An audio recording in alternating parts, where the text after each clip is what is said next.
Hey guys, welcome to the Theory of Three. So strangely enough, and I know I was talking to my brothers about this, but I was telling you guys a couple of days ago, as soon as I got back from the flight, or got off the flight, how I was sitting in the airport and this girl that was sitting next to me just randomly struck up a conversation because I love talking to people.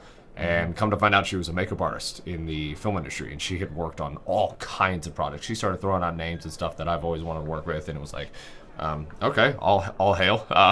And what was even funnier is the fact, as soon as I started talking to her, immediately I would say 10 or 15 people started turning around and listening, and it's because they all work in the industry.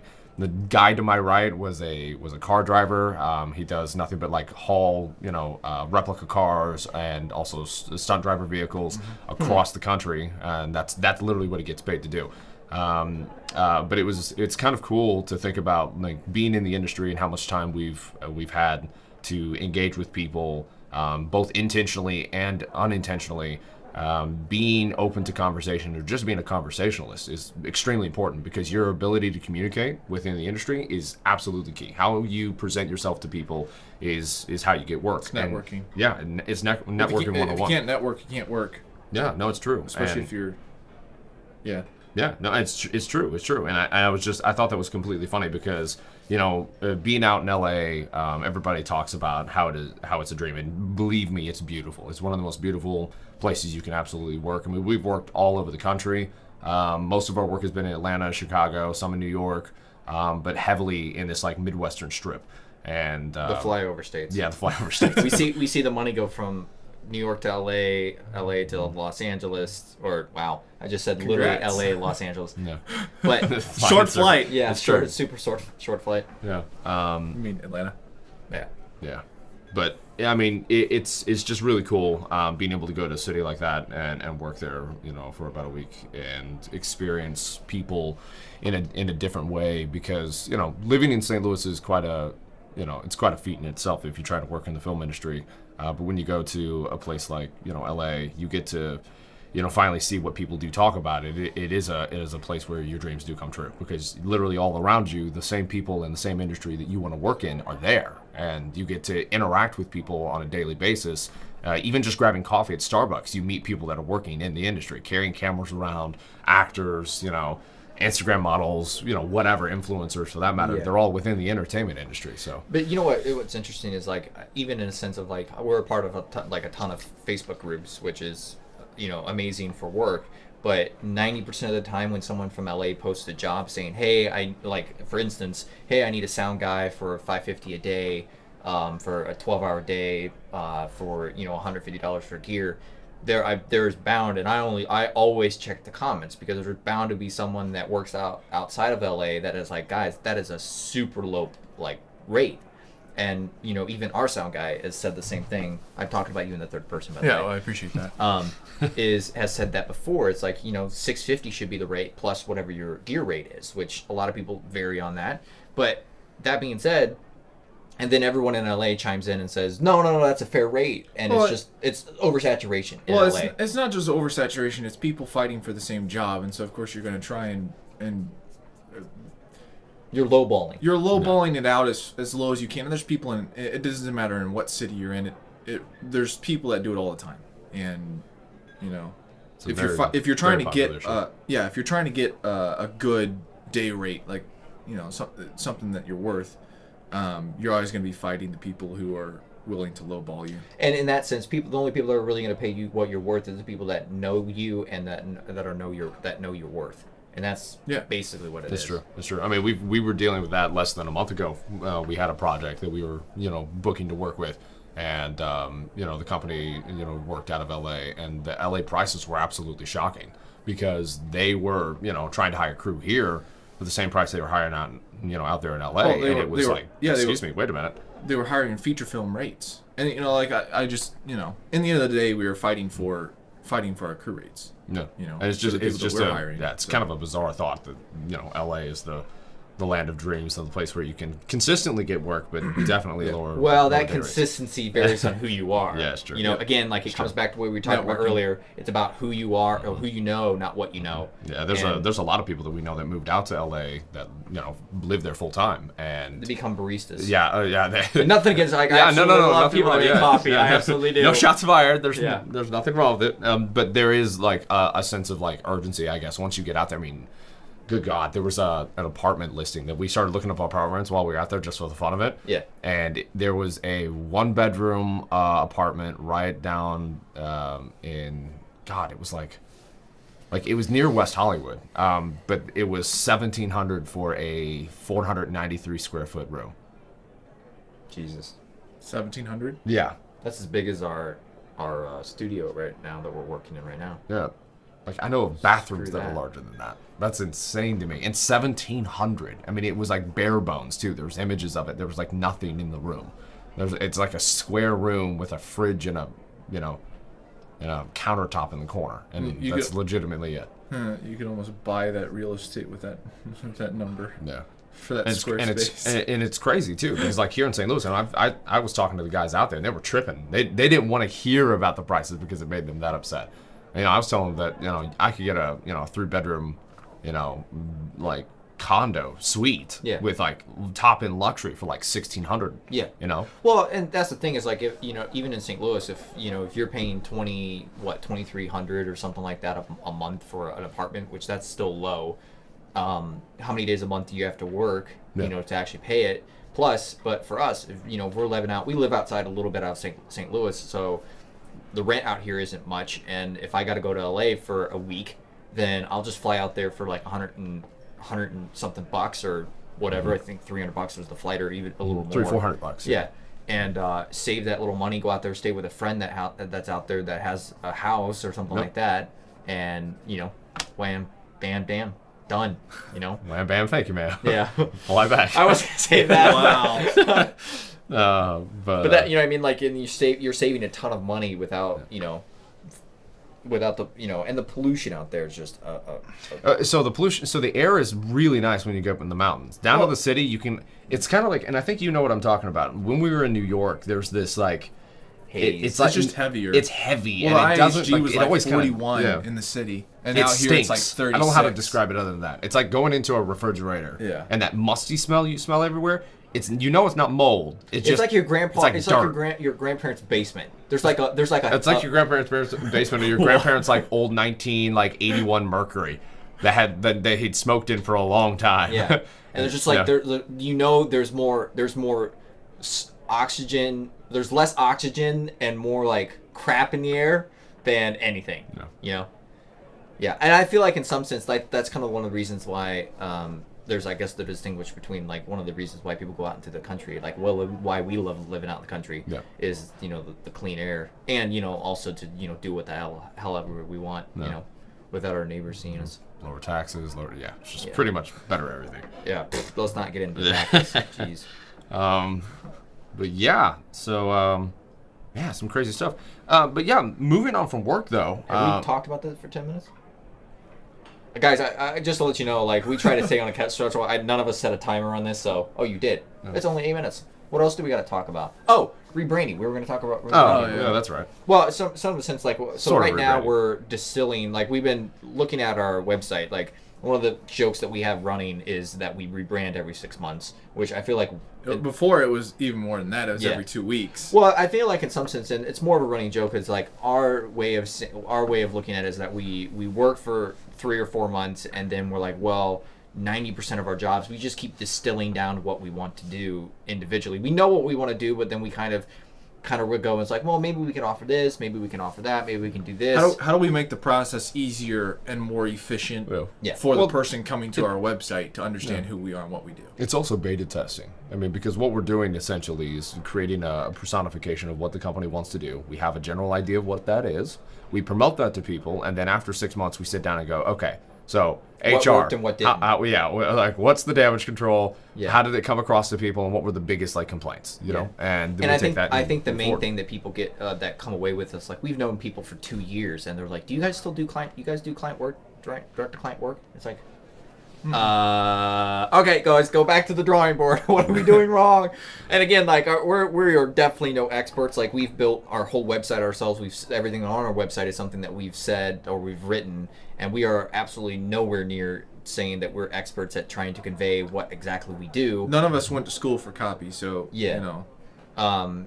But in that sense, like we've branded ourselves. You know, we've made the logo ourselves. We've had other people help us along the way, which we're not dissing those people, but it's definitely been a journey in a sense, and you know, we're just really distilling down what exactly we do, and we've had a lot of people give input in the last probably 2 or 3 weeks, and that's the main thing, and also something that we looked at as you know.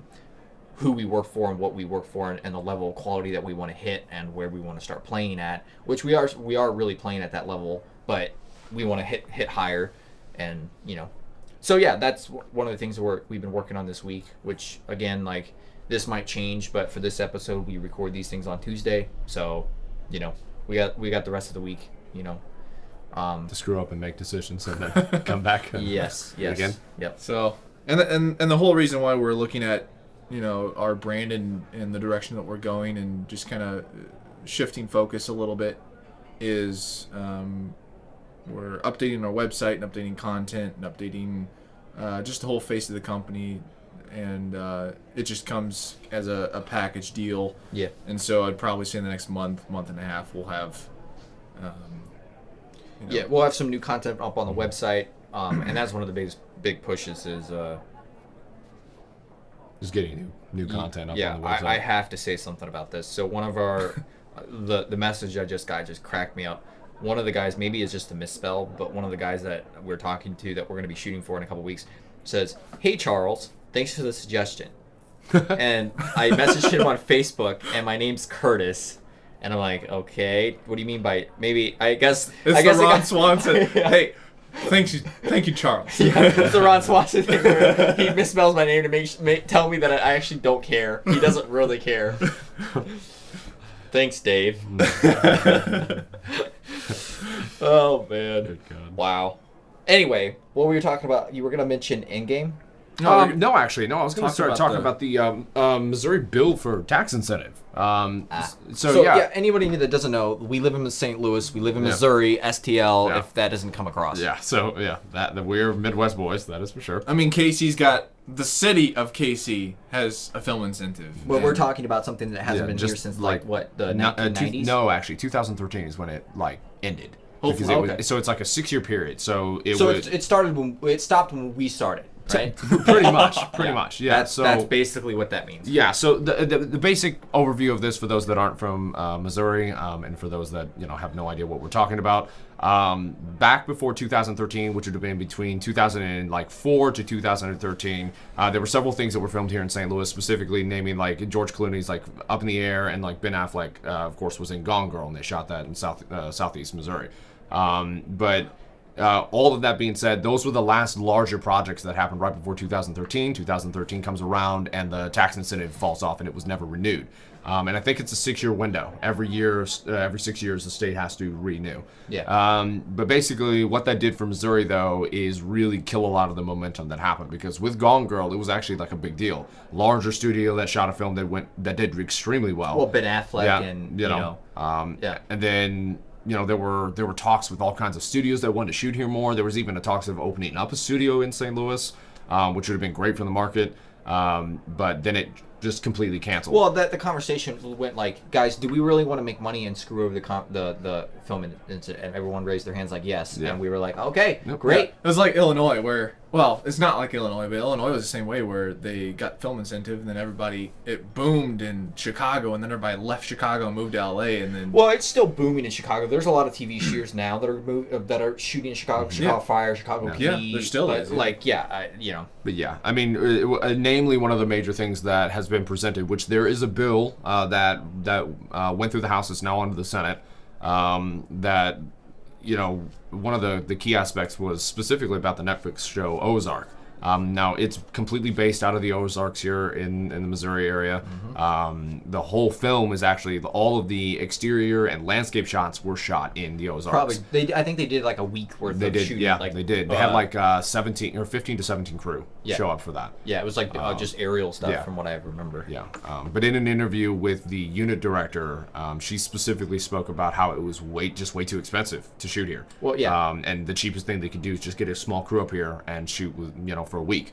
For those who do know, Ozark is filmed in Georgia, and obviously Georgia is very well known for its taxing incentives.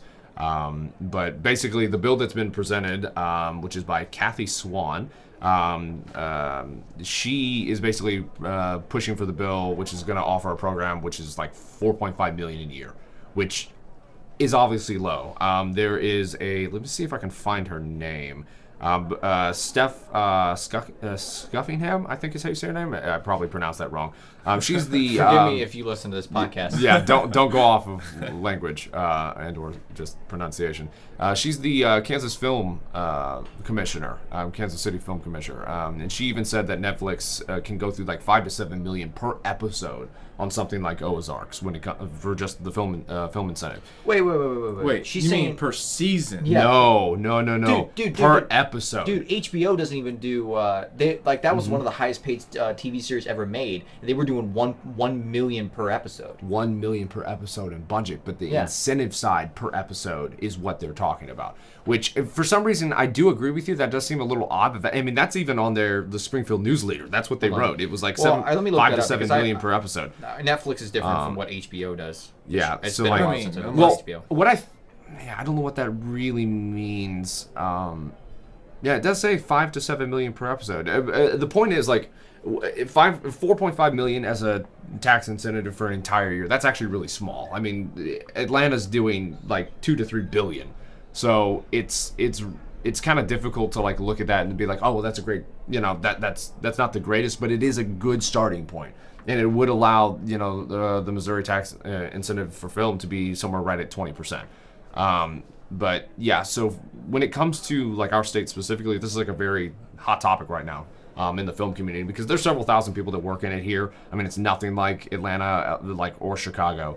But there are a lot of people here that are very excited to see that go through. And if it does, that's like absolutely massive for specifically like the lower end, feature films. Low budget feature films that are running from like 250,000 to 5 million. That's perfect for them. That would be a and that just dream. gets people interested in bringing more people here. Nope. Because I know that it was a long time ago back when this bill was first thrown up on the ballot in, I think, June or July of last year, 2018. There was talks with a couple big production companies that were looking to move into the St. Louis region, but then the bill got dropped, and so they never. Yeah. I did not know this. Is they are completely correct. It's Stranger Things, which is probably the biggest show on Netflix. Correct me if I'm wrong, but they were season 1. They were spending $6 million an episode. Wow. Yeah, season 2 was $8 million, and the season 3 they're spending $10 million an episode. Well, if you think about it in comparison to a full a feature movie, it's not that far off. If you're spending what, $6 or $7 million an episode, you got 12 episodes. Yeah. You're spending $100 million. You're spending good money though. Yeah, it's $100 million for like a full feature. It's true. I mean, it's not that far off. Yeah. Well, I mean, that kind of makes sense though, because like Game of Thrones is like 15 million each. Yeah. Wow. I Maybe thought it was $1 million in marketing. Well, I mean, I don't know. Where did I get that number though? Which? That $1 million an episode. That just seems. Oh, that was like that's actually been around for a couple of years because that's a huge standing point for somebody to spend $1 million per episode. That's kind of a big deal. There was maybe it was. Oh, this is season 8. That's why they were saying. They were saying they spent $15 million per episodes in season 8. Yeah. Yeah. No. Maybe they spent $1 million in like season 1. And that was a big deal. Yes. And that was a big deal back then. Maybe. Yeah. Maybe that's where I got it from. No. But so back then. Yeah, but in like an overview, in general. But I also like in some sense like when Missouri got cut in 2006 or 2013, a lot of people went to Louisiana, and that was when 2013 was when before Atlanta even was. That was like what was that? Was that Firefly or whatever that show was? I don't know. Louisiana got hit with a lot of good thing, and they had a film incentive down there. And then I can't remember when they took that film incentive. I think it was like the last couple years where Louisiana cut their film incentive, and then everyone went to Atlanta. You know, and that's what. And then Atlanta just boomed, Yeah, it's blew true. up. You know, Austin, Texas, Dallas, Phoenix, Arizona. I know Arizona. No, Netflix is moving into. I forgot that one. But town in those have Arizona always now. been big towns. LA or Atlanta became almost as big as Chicago and New York. I felt like overnight. When I say overnight, like 2 or 3 years. But that's a huge. I mean, just big studios moved in there. Pinewood moved in there, and then like the thing with like Captain America, all these Marvel movies being shot down there. You know, It's a Marvel hub, really. It just blew up, yeah. And that was the thing. It's like, and then a ton of people moved down there. You know, the infrastructure in Atlanta just like boomed. You know. Yeah. I mean, Louisiana. I mean, definitely like in that 2009 to 2013 area, like started growing. I mean, you had True Blood, Queen Sugar, True Detective, Swamp True People. Detective was shot down there. As Yeah, well, Duck Dynasty. Yep. There was all kinds of shows that were shot down Duck there. Dynasty wasn't as big as I think it was. It wasn't big, but it was extremely popular. I mean, when you're living in TV, St. Louis you know. and you've got Walmarts just plastered in Duck Dynasty. Obviously, we're a Midwestern city, so as soon as they see dudes in beers with like hunting, like they're just like yes. Bass Pro and Cabela's was a huge one for that as well. Yeah, true. Yeah. It is true. But yeah, no, that it's just been a big deal. It's just been a big deal here, and like the St. Louis, even our film community has been something where they'll be pushing out emails probably every other week, informing us to sign petitions and bills and things like that, letting people know that we actually are interested in this bill, which has never passed the House since they cut it. So they that's fought for it for every year. Yeah, that's why it's such a big year. Yep. That's why it's a big deal for going to the Senate. So anyway, so just keep up on that. Look it up if you're in Missouri. Yeah. If you're not, don't give it the light of day. But if you are in Missouri and you are a filmmaker, or even not outside of filmmaking, give us a chance. That's all I ask. It's true. Yeah. And a good shout out to Kathy Swan. I mean, she's been doing such a fantastic job at pushing this. She's pretty much the backbone behind it. So. And again, one of these points, this is our first episode, but at one point during these episodes, we will explain why we are in St. Louis. A lot of people in this situation would go, "Well, just move," and it's like, well, yeah. But anyway, we will get in that at one point. But yeah, moving on. So. This one's getting me hyped up. This whole deal, Endgame, movies, things that have been happening. Yeah. In the film. Well, world. Endgame was what, a month ago?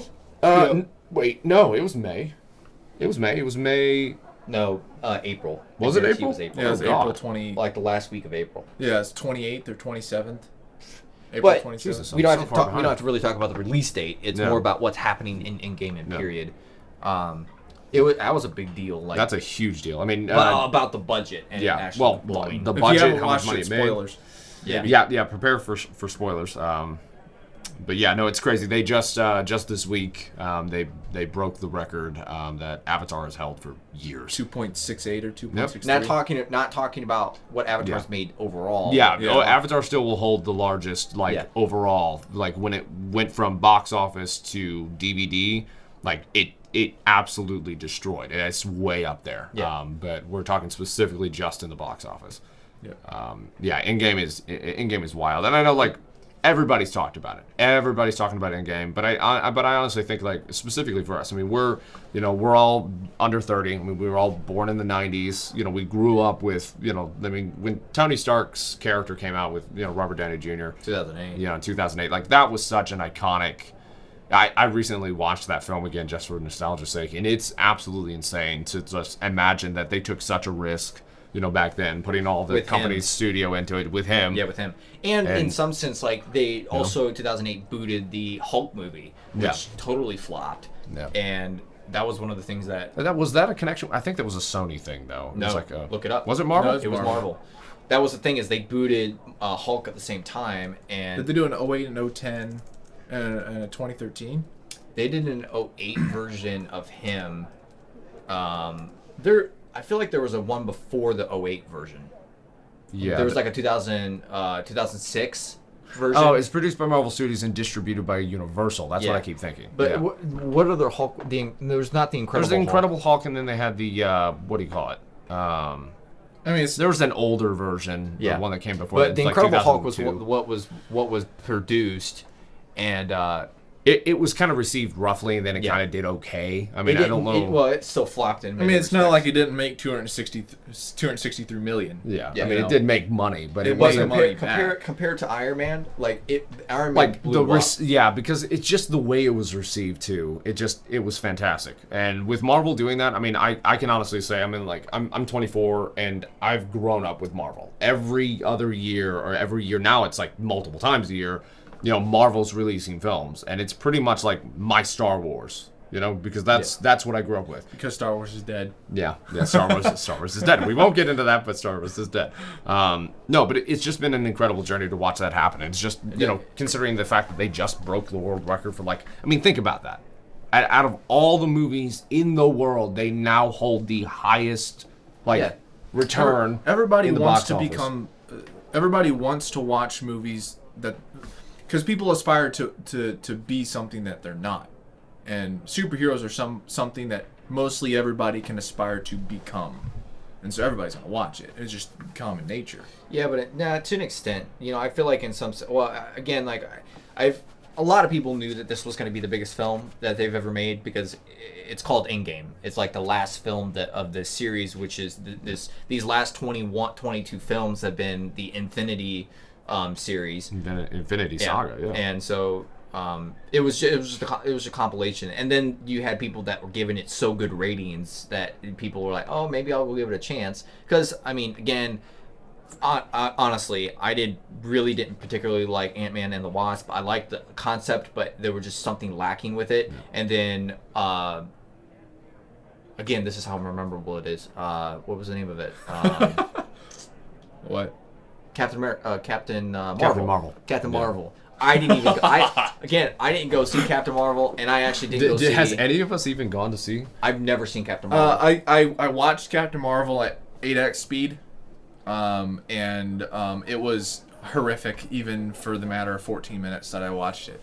Yeah, it was still bad. I didn't watch. I've watched most of the Marvel movies in theaters, but I did not go watch the Ant-Man and the Wasp or Captain Marvel. Now, obviously, Marvel's had a few rough times, specifically with Thor: Dark World, and the first Thor was okay. I liked the storyline. Again, I honestly think the two best characters in the two best storylines would be Captain America and Iron Man. And Iron Man. Yeah. Again, Iron Man 2 is just nothing you can oh good God. But that being said, there's a lot of good redemption bits that have happened. Obviously they were learning through all of that, and now here we are, and they've made world news. So, but yeah, it's a big franchise. It's a huge franchise. Yeah, but talking about movies as well is the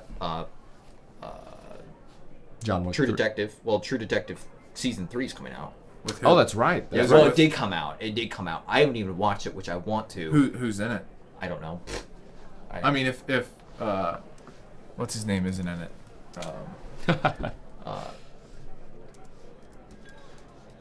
Matthew McConaughey. I can see his face. Matthew McConaughey. If he's not in it, I just can't watch True Detective. Well, it was the combination between Marty and him. Yes. Whoever, I can't remember the actor's name, and I really, really like him. He plays in Now You See Me. And in The Highwaymen. He plays in The Highwaymen. He's just a good actor, and both of them. Yeah, and both of them together in tandem was just a great story, and the story in and of itself, even how the season opened, was amazing. With them, finding that it just set the tone for the whole film. So, yeah. The other thing I want to talk about was the Tolkien film that's coming out May 10th. And it did come out, right? It's out, yeah. And so that was the thing is I see again the reason how is a true filmmaker is he doesn't even know what day he's on, and I thought May 10th was next month. But yeah, I want to go see that film honestly if it's still in theaters. Mm-hmm. It seemed the trailer seemed interesting enough. I have heard that when they wrote the script that one of the major plot points they cut out was his Catholic faith. because they completely like pretty much wrote it out of the film. Yeah, but the only people that are upset about that is the Catholics. Yeah, true.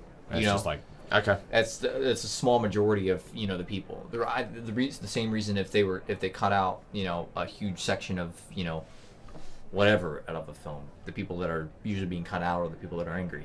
Yeah, it's true. But that's the thing is like I want to go see it for sure. I would rather go see John Wick 3, but as a story as a story of a whole. One thing I didn't really like about John Wick 3 is the trailer.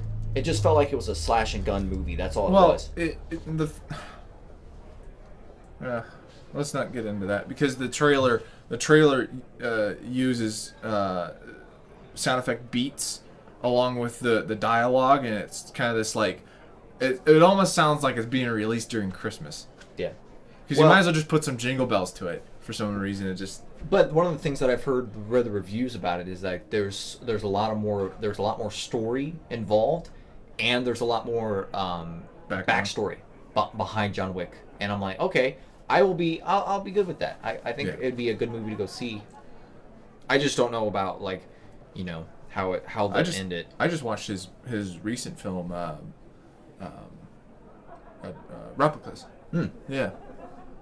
Gotcha. It was like I was watching John Wick in another life. Yeah. It's like it's just, yeah. John Wick in another life. That's hilarious. It's just like seeing Daniel Radcliffe play a different character. It's like no, that's Harry. I'm Harry sorry. Potter. But that was another thing. Robert Peterson or Patterson, which is the guy that plays in Twilight. Yeah. He was just announced to play Batman. What? In Yeah. what? The A new TV Bat- show? Yeah, the no, new Matt Batman. Reeves, Batman, and Warner Brothers. No, Yeah. well, because they're recasting Batman from Ben Affleck. What? Yeah, how do you not know any Yeah. of this? What? And This is so many- Wait, so what many- happened to Ben Affleck? Did he just like? He said he didn't want to do it anymore. Yeah, he just kind of walked away from it. I don't understand. How do you? No, here's what I'm saying. When you have a community that says that you aren't supposed to be Batman for so many years, and because he went through what was the first film that they introduced Batman into? Wouldn't it have been like No, it'd have been Batman v Superman? No, it would have. No. It would have been. I'm stupid if I. It's the say- second Iron Man. What? Second Iron Man? Wow. No, second so Superman movie. yeah, Batman v Superman. That was the first time they introduced Batman's character. Yeah. I swear to God, that was it. Is it Batman? Is it? It's Batman v Superman. Yeah, and that then he was was the in- film he they was in, introduced it because it was Man of Steel, Batman v Superman, and then We're not Justice going to talk about DC. DC just. DC's just it's just another thing. I mean, okay. Aquaman was Aquaman good was except fun. for. Oh, come on. It was fun. All right. It was It fun. wasn't. Don't It say was good. Say fun. It was fun. So the only reason why it was fun was Jason because Momoa. Jason Momoa is the only reason why that film was enjoyable. Like him, He's and super him dope. and a golden hill.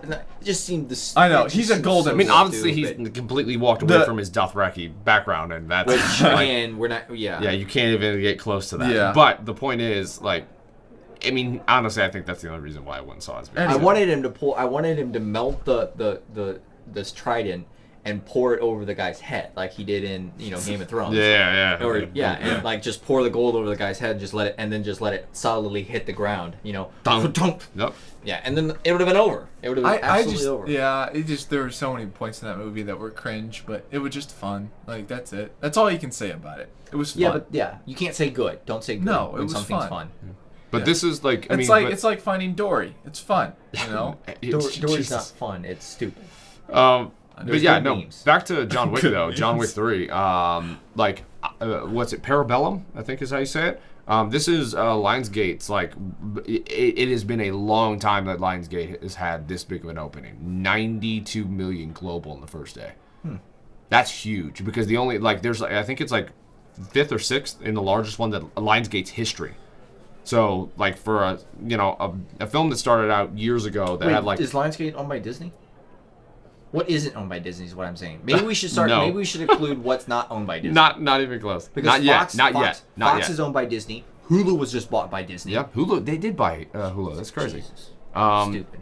But yeah, no. The other films from Lionsgate that have opened even close to that would have been like The Hunger Games, which was like 152, and then like Twilight Breaking Dawn Part 2. Yeah. We were just talking about. Hey, 141 million, dude. You can't laugh at that. That's a pretty good size opening. Dude, it was all the people that are going there just to see how bad it was. No, you kidding me? The fan base for that was insane. Well, the thing that gets me though is like they had 141 opening. I mean, Endgame only had 152. Dude, the reason, again, like I'm a true filmist and I love films, but the reason why 50 Shades of Grey it got enough money to do is that women just go there to see the ads. That's all they do, and the sexy men that run around on the screen. Yep. You know, they had whoever played. I can't remember the name of the actor that played the wolf in that film. Oh, Jacob. No, what the? But Jacob is the character's name. Yeah. But whatever his. I know. I can see his face. But whatever, you know what I mean? Like, come on, like, you know. Yeah. The reason one Taylor, of the things I something. wanted them to do, bringing Robert over to the Batman thing, is if Robert gets into the sunlight, I want him to sparkle. No, I actually so do. dope. I actually do believe that like if they put him in that place, And you know what cracks me up? he could actually do a good job. Batman, he can't go into. He likes to stay in the shadows like a vampire. I feel like they should just it makes morph sense. him. Like him going from Batman from a vampire into a bat. That's like a perfect. Dude, that's a perfect way. They still suck blood, and they live in caves. I think because of his character type and the way he's been able to play like some darker characters in general, I do actually think he might not be a bad choice. Again, like I'm not dissing him. I just don't see it as him as that character. I think if he puts on like another 40 pounds, gets beefier, and still has that same mannerism, he could pull it off. But that's the thing is like I haven't seen any of his other films, which I've seen super good ratings. Remember Me is one that that a lot of people rave about his acting. Again, I'm not he's a good actor. Yeah, I'm not bashing that he's not a good actor. I'm just saying I don't see him as a role in Batman. Honestly, I feel like they're gonna smudge it. Because it's Warner Brothers. You know they're gonna screw it up. You know they're gonna push it. Yeah. Like. And the biggest thing is, put all that aside, the one area that we don't see him do is action. Like, think about it. You're going to have to see the dude that was the love interest in, him Twilight. Running up a hill with Bella on his back is not action? What else do you want in a film? I mean, it's DC. How good we're talking about get, Batman version of acting. Because, like, Warner Brothers did, a good job with the fight sequence with Ben Affleck in the whole fight sequence when he came to save Clark Kent. Clark Kent, if I can say his name. His mother, that whole sequence. Oh, that was a good fight. Martha, both of them have Martha. Martha. What did you say? And you just say, is that your mom or my mom? I can't remember which. Which one? No, that fight sequence was really stinking good. They did a fantastic job at like making him feel like an actual dude, but not making him feel like an unbelievable superhero. Yeah, but then in the same movie you have him beating up a bunch of guys, and then in the same movie he's taking on Iron Man, Superman. Oh, somehow come on, surviving. Dude, come on. Yeah. Here's Here's my thing. Like, as much as I like to diss the DC universe, and if he lands that role for Batman, all the better to him. Like, that's gonna be so dope for him.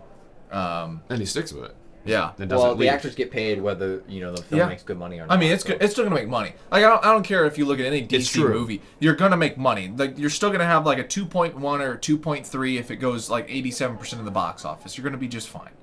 The company's gonna make money. Justice League made a ton of money. I mean, their opening was massive. Yeah, Wonder Woman was. Pretty decent. Wonder Woman was actually good. I actually enjoyed that. I'm actually excited to see what they do. Because you want to become Wonder Woman for about 30 seconds. Yeah. That's all. And you're a dude. Yeah. And that's not. that bad. says something. Yeah. That says something. That means and it has Chris Pine in it. Yeah. Yeah. So how I'll wrong see it can because it of get? Chris Pine. Yeah. Period. He's was dead just next it. one, but- Well, sort of. He's in the cast. Oh, he is. Yeah. So Hey, it's gonna be. We're going back. Yeah. But yeah. But anyway, guys. I guess that's it. Well, until next time, which hopefully, is next week if we don't get too super busy. But yeah, thank you for listening if you made it this far. You can check out our company which we run called Brothers 3 Studios. You can find us online. You can also find us on Instagram under that name as well. No shame in this plug. Yeah, this is absolutely not a plug. And then shout out to James Kinsey.